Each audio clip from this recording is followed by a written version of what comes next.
우리에게 주실 하나님 말씀은 구약성경 다니엘서 2장 14절에서 20절 말씀입니다. 저와 여러분이 한 절씩 교독해 올리겠습니다. 그때 왕의 근위대장 아리옥이 바벨론 지혜자들을 죽이러 나감에 다니엘이 명철하고 슬기로운 말로 왕의 근위대장 아리옥에게 물어이르되 왕의 나라로 지식이 그리하니 아리옥이 그 일을 다니엘에게 하느니 다니엘이 들어가서 왕께 구하기를 시간을 주시면 왕에게 그 해석을 알려드리리이다 하니라.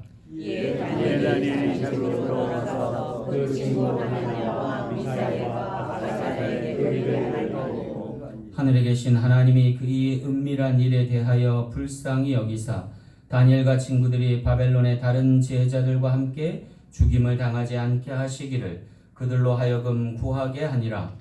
이에 은밀한 것이 밤에 항상 다니엘에게 나타나며 다니엘이 하늘에 계신 하나님을 찬송하니라. 함께 읽겠습니다. 다니엘이 말하여 이르되 영원부터 영원까지 하나님의 이름을 찬송할 것은 지혜와 능력이 그에게 있음이로다. 아멘. 잠시 기도하고 말씀 전하겠습니다.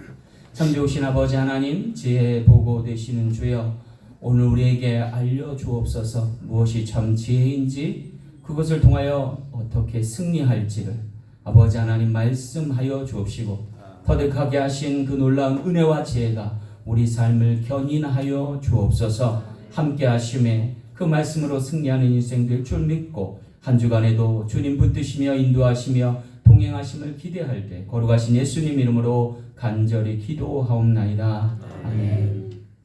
할렐루야. 지난주 트럼프 정부의 대규모 감세 정책인 BBB 법안이 드디어 상원을 통과했습니다. 엄청난 파장과 파급이 예상되는 가운데 안타까운 것은 이 법안으로 인해 저소득 혹은 소외계층이 본의 아니게 피해를 보게 될지 모른다는 것입니다. 또 불법 체류자나 추방자, 해외 유학생들의 비자 연장 불허와 맞물릴 때는 적지 않은 긴장이 지속될 수 있음도 예고하고 있습니다. 게다가 지난 정부 지출 축소의 일환으로 제기된 교육부 폐지와 맞물리면 피해는 더 커지리라는 예상입니다. 이는 모두 트럼프 정부의 지나친 효율 강조로 인해 자칫 과도한 경쟁 구도로 인해 어린 학생들까지 피해 볼 수 있음을 예고한다 하겠습니다. 옛부터 교육은 백년지 대계라 했습니다. 곧 교육은 100년 앞을 내다보는 큰 계획의 틀 안에 있어야 한다는 요지입니다. 과연 트럼프 정부는 무슨 의도로 이 같은 정책을 실시하는 것일까? 또 얼마만큼의 실효성을 거둘 수 있을까요? 그런데 오늘 본문에 바벨론 제국도 그 같은 과도한 경쟁과 지나친 효율을 중시하던 나라였다는 것입니다. 고대 근동을 평정하고 대제국을 세웠던 바벨론 제국의 왕이 실시한 과도한 정책과 닮아있을지 모른다는 것. 문제는 이와 같은 제도와 변명이 실상은 미국을 성경적 토대 위에 세웠던 건국의 아버지들의 이념과는 대조를 이룰지 모른다는 거예요. 그런데 오늘 본문 말씀에서 그 같은 성경적 가르침을 따라 과도한 경쟁과 지나친 효율에 제동을 건 인물들이 있어 소개하고 있습니다. 그들은 다름 아닌 바벨론 포로로 끌려왔던 유대 귀족 출신의 이주민 자녀들인 다니엘과 세 친구들이었습니다. 그들이 귀족 출신이긴 하나 지금은 노예로 전락해 있고 황간의 일원들로 양육받고 있는 실정을 보면 그들이 가장 소외계층일 수 있고 인종차별의 대상자일 수 있음을 우리가 주목해 보아야 할 것이에요. 그런데 놀랍게도 지금 목숨을 걸고 진언을 하고 있는 이 다니엘과 세 친구들의 진언의 내용을 보니까 오히려 자신의 경쟁자들, 특별히 죽음의 위기에 몰린 바벨론의 석학들이었다라고 하는 거예요. 양육강식과 적자생존이라는 냉혹한 세상에서도 자신의 죽음도 아랑곳하지 않고 당당히 맞서는 그들의 모습에서 오늘 우리가 다시 한번 상고해 볼 대목이 있음을 깨닫게 되는 거죠. 어떻게 위험천만한 일에 목숨 걸며 자청하면서 자신들의 주장을 펼 수 있었을까? 어쩌면 그것은 그들의 담긴 신앙이 그들을 진정 목숨에서조차 자유케 하지 않았나라는 생각을 해보게 됩니다. 여러분, 신앙인의 삶이 어떠해야 할까요? 어쩌면 그들처럼 보이는 대로 살기보다 주신 꿈으로 살고 성공에 매여 살기보다 믿음으로 사는 것이 아닐까? 여러분의 자녀들이 어떠한 인물로 성장하길 원하십니까? 막연하게 성공한 다니엘처럼 하나님 나라에 쓰임받는 일꾼됨으로 만족하시겠습니까? 아니면 그 저변에 참다운 신앙을 통해서 거듭나고 그로 인하여 세상이 감당할 수 없는 영혼으로 자라기를 원하십니다. 어쩌면 이는 내가 꿈꾸는 대로 사는 인생이 아니라 내게 주신 꿈으로 사는 인생됨을 나타낸다 하겠습니다. 하나님은 그러한 이들에게 지혜와 능력이 주께 있음을 알리시고 그들에게 또한 큰 지혜와 능력을 나누심으로 오늘 세상을 선도하여 하나님 나라 되게 하실 줄 믿습니다.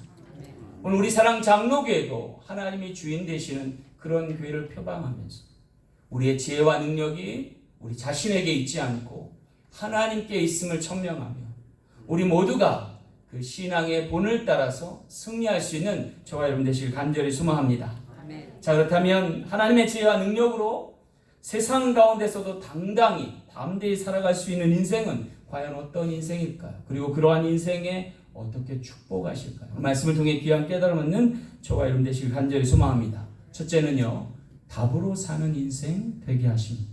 오늘 16절 말씀 볼게요. 시간을 주시면 왕에게 그 해석을 알려드리리다 아니라 그랬어요. 여기 보면은요, 시간을 주시면 왕에게 그 해석을 알려드리겠다라고 선언하는 다니엘의 모습을 볼 수 있어요. 여러분, 다니엘은 지금 어린 학생입니다. 세계 유수에서 포로로 잡혀온 아이들 중에 테스트를 해서 똑똑하다는 아이들을 모아놓은 거예요. 그런데 이 똑똑한 아이들을 모아놓은 가운데서 왕이 환관을 뽑고 자기의 비서실을 꾸려나가려 할 텐데 문제는요, 왕이 계속해서 악몽을 꾸고 있는데 그것을 해석해내는 사람이 없었다는 거예요. 그래서 왕이 부득불 그들에게 엄포를 내려놓기를 앞으로 시간 안에 내 꿈을 해석하여서 옳은 답을 내리지 못하면 너희들은 죽은 목숨인지 알라 하고 실제로 그들을 옥에 가두었던 거죠. 그런데 여기에 겁도 없이 끼어들고 나섰던 이가 다니엘이었던 거예요. 그래서 다니엘이 근위대장이었던 아리옥에 16절 말씀에 시간을 주시면 왕에게 그 해석을 알려드리겠나이다 라고 고백한 거예요. 그야말로 답을 내드리겠다는 이야기인데 거기에 자신의 목숨도 걸었다는 뜻입니다. 마치 지금 트럼프 대통령이 BBB 법안을 놓고 가장 크고도 아름다운 그런 법안이다라고 칭송했는데 거기에 대해서 앨런 머스크가 그렇다면 나는 새로운 제3의 정당을 만들겠다 뭐 이러고 나온 거랑 비슷하다 할 수 있습니다. 여러분, 내가 그 해석을 알려드리다 했던 이 겁없는 학생의 이 발언에 여러분 모든 사람의 귀추가 주목되었다라고 하는 거예요. 사실 쉽게 답하는 것 같지만 쉽지 않은 상황입니다. 그리고 어려운 결정 같아 보입니다. 왜냐하면 여기에 죽고 살 일들이 많이 달려있고 자기 자신도 예외는 아닐 수 있어서입니다. 그런데 그들이 다니엘이 살려고 하자 했던 그들이 사실상 본이 경쟁 상대였다는 거예요. 여러분 여기서 놀랍지 않아요? 그들이 죽어야 내가 사는 게 경쟁 상대잖아요. 근데 그들의 죽음을 놓고 그들을 살리기 위해서 내 목숨 거는 이러한 일이 어떻게 가능할까? 어쩌면 이는 모두가 답을 가지고 있을 때만이 가능한 일 아닙니까? 사랑하는 성도 여러분, 답이 있는 인생이 되시길 간절히 축원합니다. 답이 있는 인생을 어떠한 상황 가운데서도 굴하지 않을 이유가 생깁니다. 여유가 생긴 거예요. 그렇다면 그 답이 어디서 올까? 다니엘은 자기에게서 찾지 않았다. 하나님께 구했다. 여러분, 우리의 인생이 만약 답이 없으면 어찌 될까요? 그야말로 답답한 인생이 됩니다. 깝깝한 삶이 되는 거예요. 그러나 반대로 우리가 답을 찾으면 어떻게 될까요? 여유 있는 인생이 됩니다. 여러분, 그렇다면 무엇이 답인지, 어디서 찾을지 어떻게 결정될까요? 어쩌면 그것은 오늘 우리의 삶의 가장 키워드, 관건이라 할 수 있습니다. 왜냐하면 우리가 답을 찾을 때 우리의 인생이 풀려갈 수 있기 때문에, 그 누구하고도 대결해서 승리할 수 있기 때문에. 문제는 답을 찾지 못할 때입니다. 그렇다면 왜 많은 사람들이 답을 찾지 못할까요? 이유는 두 가지입니다. 하나는 출제자가 누군지 모를 경우, 그리고 또 하나는 출제한 의도를 모를 경우. 반면에 출제자가 누군지, 그리고 그 숨은 의도가 무엇인지를 아는 사람은 답을 얻는 인생이 되게 되고, 그 답을 통해서 승리하는 인생이 될 줄로 믿습니다. 아멘. 여러분, 여기 답을 찾지 못했던 이들을 과도하게 몰아세우는 과도한 공포정치가 실현되고 있었어요. 왕의 알 수 없는 그 비밀을 알아내지 못하면 죽음에도 이룰 수 있다는 것, 이러한 세상이 사실은 끔찍한 세상이에요. 어쩌면 인간 존엄과 가치가 말살되는 삶의 현장이라 할 수 있겠습니다. 근데 여러분, 이러한 공포정치 앞에서도 굴하지 않던 이들이 다니엘과 세 친구들 신앙의 사람들이었다는 것. 그리고 하나님은 그러한 이들에게 답을 허락하셨다. 여러분, 어떻게 다니엘과 세 친구들은 답을 할 수 있었을까요? 그것은 문제의 답이 자신과 상황에 있지 않음을 적어도 아는 사람들이었기 때문에, 자신이 모른다는 것을 아는 것, 그것이 지혜의 출발이라는 거죠. 참다운 답을 알려주실 하나님께 구하는 것, 그것이 오늘 우리의 삶의 놀라운 전환점이 될 줄로 믿습니다. 문제 너머에 계시면서도 문제의 답을 알려주시는 하나님, 그 하나님께 구할 수 있는 저와 여러분 되셔서 승리하는 인생 되시길 간절히 소망합니다. 따라서 오늘 우리 신앙인들이 어떻게 살아야 될까요? 구하며 살고 받아야 사는 거예요. 그래서 오늘 우리에게 요청되는 것이 기도라는 것입니다. 기도로 응답을 구하고 기도를 통해 해답을 받아서 오늘의 문제 가운데 역사하실 하나님을 기대하며 살아가는 인생이 가장 지혜로운 인생이고, 그의 지혜에 보답하시는 하나님의 능력으로 살아가는 인생이 참다운 승리자로 살 수 있다. 자, 그런데 다니엘은 어떻게 해답을 구하였을까요? 여러분, 기도만 한다고 해서 해답이 주어지는 겁니다. 하나님이 기도와 함께 원하시는 게 있어요. 그건 우리의 액션이에요. 어떤 액션일까요? 죽으면 죽으리라는 액션.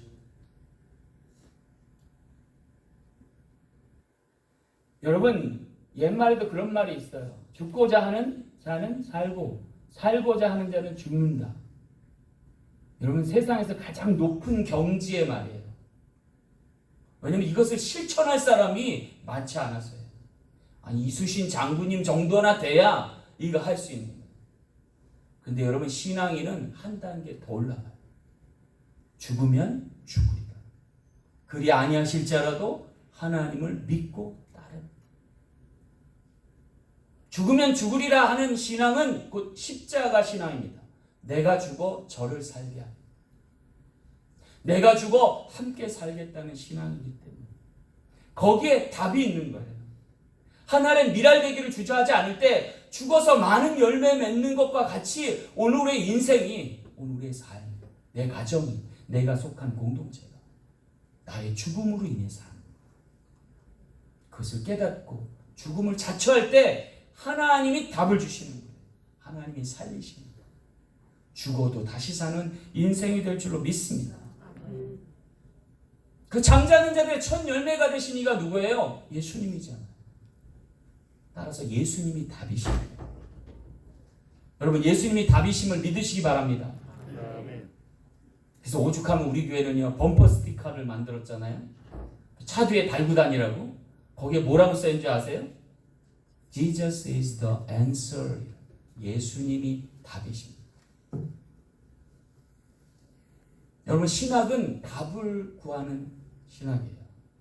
철학이 질문을 위한 질문의 학문이라면 신학은 거기조차에서도 답을 주는 거예요. 근데 여러분, 놀랍게도요, 여러분이 어떠한 의문의 질문을 던져도 신학은 답을 줘요. 어떻게 가능해요? 예수 그리스도의 십자가로 답할 수 있어요. 그래서 여러분, 제가 성경 공부를 하든지 모임 중에 자유롭게 질문하라고 그러죠. 어디서 맥힐지 어디서 탄론할지 모르는데도 어떻게 질문을 마음껏 하시오라고 말씀할까요? 예수 그리스도 안에서 답이 있기 때문이에요. 여러분의 인생에 풀리지 않는 모든 난제가 예수 그리스도로 풀려나가는 귀한 역사에 있게 될 줄 믿습니다. 그럴 때 우리의 인생도 풀려갑니다. 나로 안 되던 인생, 내 마음대로 안 되던 내 삶이 예수님으로 말미암아 풀려가기 시작하는 거예요. 왜? 예수님이 나를 위해 죽으셨고 나를 위하여 저 천국을 예비하셨기 때문에 내 의가 내게 있지 않고 주께 있음을 알리며 주님이 역사하셔서 우리 삶의 모든 문제를 풀어가실 줄 믿습니다. 다니엘이 난제의 답을 할 수 있어. 그것을 통해서 많은 영혼들 살리고 하나님 나라 지경을 이루고 넓힐 수 있었던 놀라운 이유는 죽으면 죽으리라의 십자가 신앙임을 믿고 오늘 우리도 그 길을 따라갈 수 있는 저 여러분 되시기 간절히 소망합니다. 두 번째, 긍휼로 사는 인생 되게 하십니다. 18절 말씀 볼게요. 하늘에 계신 하나님이 이 은밀한 일에 대하여 불쌍히 여기사 불쌍히. 여러분, 여기 불쌍히 여겼다는 말을 우리가 좀 주목해야 돼요. 왜냐하면요, 하나님의 은혜는요, 불쌍히 여기심 안에 임합니다. 여러분이 잘나고 똑똑해서 주시는 게 절대 아니라는 거예요. 여러분이 불쌍해서 긍휼로 주시는 거예요. 할렐루야. 따라서요, 은혜 받을 사람은요, 자기 드러내면 안 돼요. 넘치는 은혜 받으면 더더욱이에요.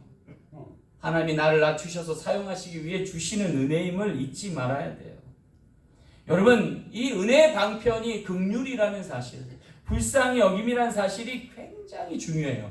왜냐하면 이것이 나의 승리가 아니라 하나님의 승리 되게 하시기 때문에. 여러분, 친구들의 목숨이 안타깝게 여겨졌어요. 경쟁자 이전에 자신과 같은 처지에 있던 이를 안타까워하고 긍휼히 여기는 마음을 가져서 그가 하나님 앞에 긍휼을 구했어요. 그랬더니 하늘에 계신 하나님이 이 은밀한 일에 대하여 불쌍히 여기셔서 해답을 주셨다는 거예요. 여러분, 불쌍히 여기는 거 좋아하지 않는 분들이 더러 있어요. 그렇죠? 왜냐하면 자존심이 좀 상하잖아요. 누가 내게 준 것에 거래로 무언가를 주고받았다면 좀 나은데 내가 그것마저 줄 게 없어요. 딜할 게 없어요. 그냥 내가 구할 수밖에 없는 처지면 자존심 상하잖아요. 그럼에도 불구하고 내가 구할 수 있다? 그럼 거기에 하나님의 은혜가 임한다. 여러분, 괜히 남 앞에 내 치부와 상처 드러내는 거, 내 환부에 소금 뿌리는 것 같잖아요. 그렇죠? 따갑고 쓰리고 아프고 말로 담을 수 없는 참담함이 내가 이러려고 사나? 라고 할 때까지 내려가는 것 같잖아요. 근데 여러분, 그거 꺼내놓을 수 있는 사람이 사실은 더 큰 사람이에요. 하나님 거기에 역사하실 때가 많아요. 여러분, 기도 제목 내놓는 거 보면 알아요. 어떤 분은요, 와, 저거 자존심 상할 텐데도 기도 제목으로 턱 내놓는 분이 있어요. 그러면 여러분, 거기엔 반드시 역사가 있어요. 할렐루야.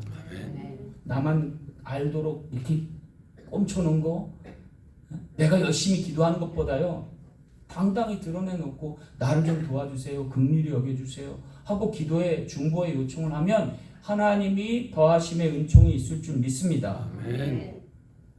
엊그저께 금요예배 때 우리 집사님 한 분이 사진을 턱 내미는 거예요.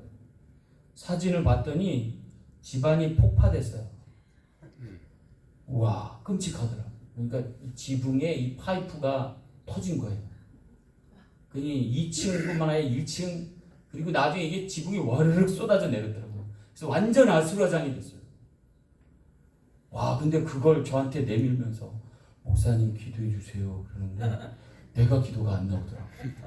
묵묵히. 근데 그 기도 제목을 내놓는 순간 저를 비롯한 모든 주변에 있던 사람들이 뭐라 그래요? 걱정하지 마세요. 사실 나도 걱정 안 해요. 저 렌트 살아요. 그러시더라고요. 그래서 그게 아니고 데미지 입은 것보다 훨씬 더 많은 보상이 보험사로부터 나와요. 그러니까 오히려 슬퍼하거나 노여워하지 말고 오히려 이걸 잘 수습하면 오히려 더 좋은 결과가 있을 수 있겠어요? 라고 우리가 다들 이야기를 해줬어요. 아마 그분들이 좀 안도했을 거예요. 하도 어처구니 없어서 내보인 그게 도리어 불쌍히 여김과 긍휼히 여김을 받아서 해결의 실마리를 볼 수 있잖아요. 여러분, 오늘 우리의 삶에 그러한 부분이 굉장히 많아요. 긍휼히 여김 받는 거 이거 사실 복이에요. 할렐루야. 팔복에서도 뭐라고 해요? 긍휼히 여기는 자가 긍휼히 여김을 받을 것입니다. 근데 더 놀라운 게 있었어요. 어제 토요일 날 신방 예배를 갔어요. 신방하는 집에 갔는데 그 신방하시는 주인 댁에서 우리 그 재난을 당하신 분을 초대했어요. 그래서 이분이 그 신방 예배까지 와서 같이 식사를 나누는데 더 놀라운 일이 있었어요. 왜냐하면 제가 신방 간 집이 깨끗하더라고요. 완전 리모델링 하신 거예요. 그래서 내가 몇 년도에 지은 집이에요? 그때 2007년도에 지었대요. 근데 새 집 같아요. 그래서 리모델링을 하셨나 봐요. 그랬더니 리모델링 하셨대요. 어떻게 리모델링을 하시게 됐어요? 그랬더니 이 집이 똑같아요. 지붕에서 파이프가 터져갖고 그 집이 이 지붕이 쏟아져 내린 거예요. 똑같더라고요, 상황이. 그래서 어떻게 해서 이거 리모델링 하시게 됐어요? 그랬더니 처음에는 대행사가 찾아와서 보험 처리 대행해 주겠다고 그러면서 3만 불을 주겠다고 한 거예요. 3만 불이면 적지 않은 돈이잖아요. 근데 파손된 게 너무 많아가지고 그러면 안 되겠다 싶어서 본인이 직접 하셨대요, 주인이. 그래갖고 하나하나 다 꼼꼼하게 처리했는데 보상금이 얼마 나온지 아세요? 13만 불이 나왔대요. 그래갖고 집을 완전히 리모델링해서 새 집 같아요, 그 집. 그래서 제가 그랬어요. 이거 사진 주인 속의 주인이 이분께 잘 코칭 받으면 해결이 너무 잘 될 것 같다는 생각. 부끄러움을 개의치 않고 내놓은 그것이 불쌍히 여김받게 되고 긍휼을 덧입게 돼서 해결의 신마리를 찾는 것을 보고 제가 깨달았어요. 하나님 앞에 정말로 오늘 우리가 부끄러울 것이 없겠다. 왜? 하나님은 우리를 다 아시잖아요. 또 하나님은 우리의 모든 치료와 극복할 수 있는 힘과 능력이 주께 있으시잖아요. 근데 왜 내가 꽁꽁 쥐고 있어요? 하나님 앞에 내놓고 기도하고 간구하고 많은 사람들에게 함께 중보를 요청하여서 해답을 얻을 수 있는 저를 되시길 간절히 소망합니다. 그럴 때 우리의 인생은 풀려가는 거예요. 하나님의 도우심으로 많은 이들이 함께함으로 넉넉한 이김과 승리의 주역 되시는 우리 모든 지체 되시길 간절히 소망합니다. 마지막 세 번째 인생은 지혜로 사는 인생 됩니다. 오늘 20절 말씀 한번 볼게요. 하나님의 이름을 찬송할 것은 지혜와 능력이 그에게 있음이로다. 여기 끝으로 오늘 성경 기자는요, 지혜와 능력이 주께 있음을 천명하고 있어요. 그의 삶의 해답과 응답이 주님으로부터 임하는 것을 나타내고 있어요. 그런데 한 가지 여기서 주목해 볼 것은 그것이 하나님의 이름을 찬송함과 무슨 관련이 있냐.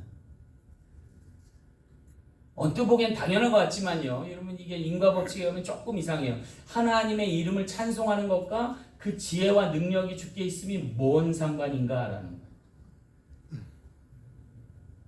근데 여기 하나님의 이름을 찬송한다는 거, 여러분 예수 그리스도의 이름으로 우리가 기도해야 한다는 거 매칭이 되죠.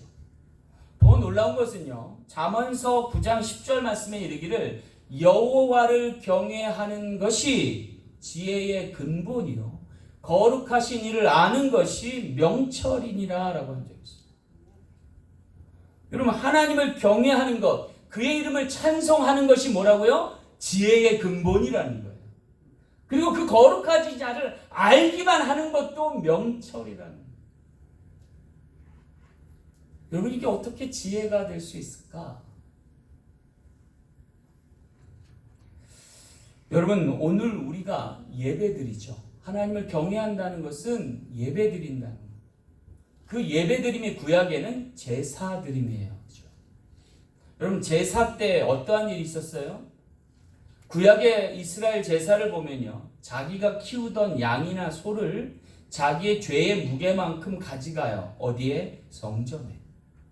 그리고 나서 거기서 제사장 앞에서 손을 얹고 그 양이나 소에게 자신의 죄를 전가해요. 죄 지은 자신이 죽어야 되고 벌을 받아야 되는데 차마 그렇게 할 수 없으니까 자신이 기르던 소나 양을 놓고 자신의 죄를 전가하는 의식을 치러요. 그리고 나면 제사장이 그 소나 양을 끌고 가서 제단 위에서 멱을 따요. 그리고 정수리부터 발끝까지 가운데로 갈라요. 그리고 좌우로 벌리고 내장이나 몹쓸 것은 버리고, 그리고 그것을 태우기 시작합니다. 그러고 나서 모든 죄가 도말할 것을 믿고 안심하고 돌아가는 게 제사예요. 여러분, 오늘 우리가 예배 시간에 드려야 할 것은 어쩌면 우리 자신이에요. 나를 제물로 드릴 때 내 죄가 사해집니다. 오늘 예배 때 하나님의 이름을 찬송할 이유는 뭐예요? 내 죄가 사하여진 것을 믿고 내 죄를 사하신 하나님을 찬양하는 거예요. 할렐루야. 아멘. 그게 예배예요. 그래야 내가 거룩해져서 하나님의 명철을 덧입고 지혜롭게 세상을 살아갈 인물됨을 이야기해요. 예배와 제사 가운데 자신을 부인하고 자기 십자가를 지고 주님 따를 것을 각오하지 않아. 오늘 우리의 의됨은 나타나지 않을 수 있다. 내 삶의 문제에 답이 내게 있지 않고 주께 있음을 알고 주님을 찬송하여 내 죄 사하시고 나를 새롭게 거듭나게 하실 주님을 찬송하는 이 일이 오늘 우리 인생의 가장 지혜로운 삶으로 이끄는 방편이 되지 않아. 해결이 내게 있지 않고 주께 있습니다. 나를 들어 사용하여 달라고 기도할 수 있는 우리 되어서 참다운 지혜를 얻을 수 있는 저와 여러분 되시길 간절히 소망합니다. 따라서 지혜로운 인생은 내가 죽어 내 가정을 살리는 인생, 내가 죽어 내 공동체를 살리는 인생, 그를 하나님이 의롭다 하십니다. 더 이상 나로 살지 않고 주로 살며 살고자 길을 쓰는 게 아니라 죽어서 다시 살고자 할 때 하나님의 의가 나타날 줄 믿습니다. 어제 신방 예배 드리다가요, 제가 많은 깨달음을 얻었어요. 왜냐하면 이 집에 아이가 5이에요. 우리 집엔 아이가 하나거든요. 이 하나 갖고 제가 맨날 죽이니 살리니 해요. 그러다가 내가 죽어야지 하고서 살아요 지금. 죽지 못해 산다 제가 이렇게 생각하고 있었는데 저 집은 5번 고쳐 죽고 있더라고요. 애가 5이에요. 그것도 아직 어려요. 저는 좀 한 중학교 이제 졸업시켜서 고등학교니까 몇 년 안 남았어요. 이렇게 생각하고 있는데 저 집은 까마득하시더라고요. 여러분, 제가 가끔 와이프를 도와서 빨래를 해요. 그러면요, 이 사내 녀석이라 벗어놓은 게 많아가지고 빨래를 몇 번 해야 돼요. 그럼 월요일날 쉬는 날 제대로 쉬지도 못해요. 그럼 제가 입이 이만큼 나올 때가 있어요. 근데 저 집은 어떻게 했냐고요? 하루에 빨래를 몇 번 하는 거예요. 저는 일주일에 몰아서라도 하지만 저 집은 매일 해야 될 거예요. 그죠? 매일 빨고 또 빨고. 거기다 애들이 방학이라 지금 집에만 있어요. 아침 해먹이고 치우고, 치울라 치면 또 점심때 되고 또 차리고, 또 전쟁하듯 먹이고 또 치우고, 그러면 또 어느새 저녁이 되고 또 준비하고 먹이고 치우고, 치우대 보면 또 자야 되는데 잠은 안 자고 기를 쓰고 싸우고, 안 봐도 비디오예요. 일주일 내내 저 전쟁을 치러야 되는데 저 젊은 부부가 잘도 견디고 계시더라고요. 근데 감사하게도 그런 빠듯한 시간을 내보내서 목사님과 교우들 모시고 식사 한 끼 대접한다고 그렇게 딱 진수성찬을 차리셨는데 제 눈물이 속으로 나더라고요. 도대체 저 부모들은 언제 쉬고 언제 자기 시간을 가질까? 아마 짬도 없을 거예요. 일도 없을 거예요. 그런데 저분들의 입에서 뭐라고 하는지 알아요? 우리 교회 와서 살만 난대요. 애들을 너무 어른들이 예뻐해 주시고 사랑스러워 해줘서 교회 가는 게 짜증나고 버거운 게 아니라 즐겁대요. 애들이 기대한대잖아요. 우리 교회가 좋은 교회인 줄 믿습니다. 네. 여러분, 가정이 천국 되려면요, 누군가 십자가 져야 돼요. 둘 중에 하나만 지면요, 그 가정 깨지지 않아요. 둘 다 십자가 지면 천국과도 같은 가정 될 줄 믿습니다. 아멘. 젊은 분들인데 참 십자가 잘 지시더라고요. 그래서 제가 감사했어요. 아마 어제 가셨던 방문했던 모든 성도님들이 느꼈을 거예요. 아, 이 가족은 천국이네. 일상이 천국이네. 왜요? 누군가의 십자가 덕분이에요. 하나님은 그것을 의롭게 여기실 줄 믿습니다. 아멘. 여러분, 그러고 보니까 제가 삼형제 중 막내예요. 저희 아버님 때는 5남매셨어요. 그 위에는 더 많으셨어요. 오늘 우리가 어떻게 잘 살게 됐어요? 이만큼이라도 살게 됐어요? 그분들이 십자가 져주셨어요. 이제 오늘 우리가 주님 안에서 깨달음 얻고 우리의 자녀들, 후손들 믿음 안에 승리할 수 있도록 십자가의 능력으로 주께 지혜와 능력을 얻어 승리하는 인생 되시길 간절히 소망합니다. 아멘. 말씀을 맺겠습니다. 얼마 전 노벨 문학상을 탄 한강이라고 하는 한국 작가가 그런 말을 남겼어요. 죽은 자가 산 자를 구원할 수 있을까? 죽은 자가 산 자를 구원할 수 있을까? 늘 의문을 갖고 살아왔던 이 작가가 드디어 예스, 그렇구나. 죽은 자가 산 자를 구원할 수도 있구나. 광주 사태 때 억울하게 죽은 이들이 남긴 교훈이 이번 내란 사태를 막아선 것을 두고 한 말이었습니다. 어쩌면 죄 없으신 주님께서 억울한 죽음을 안고 십자가에 돌아가셨을 때 그 억울한 죽음을 통해서 깨달은 이들이 신앙을 갖기 시작하면서부터 어쩌면 죽은 예수 그리스도를 통해서 우리의 영혼이 살 수도 있겠구나. 그 죽음이 헛되지 않고 그 죽음이 또 다른 누군가의 살 수 있는 동력이 된다. 하나님이 영광을 받으시겠다. 예수님이 자신의 경쟁자라 할 이들을 위하여 죽음을 자처하고 죽으면 죽으리라 하고 하나님께 답을 구했을 때 하나님이 꿈과 해몽으로 답하여 주시는 것이 우연이 아니라 예수 그리스도 안에 우리를 살리고자 원하시는 하나님의 방대하고 원대한 계획의 일환으로 주어졌다는 것을 믿고 오늘 우리도 주님의 죽으심에 동참하여 많은 영혼 살릴 수 있는 의로운 사람 되시길 간절히 소망합니다. 그런 이에게 영생을 약속하시고 이 땅에서의 풍요를 통해서 나눔을 베풀며 선대할 수 있는 선한 청지기에 되게 하실 줄 믿습니다. 다니엘이 제국의 그리고 열방의 총리가 될 수 있었다.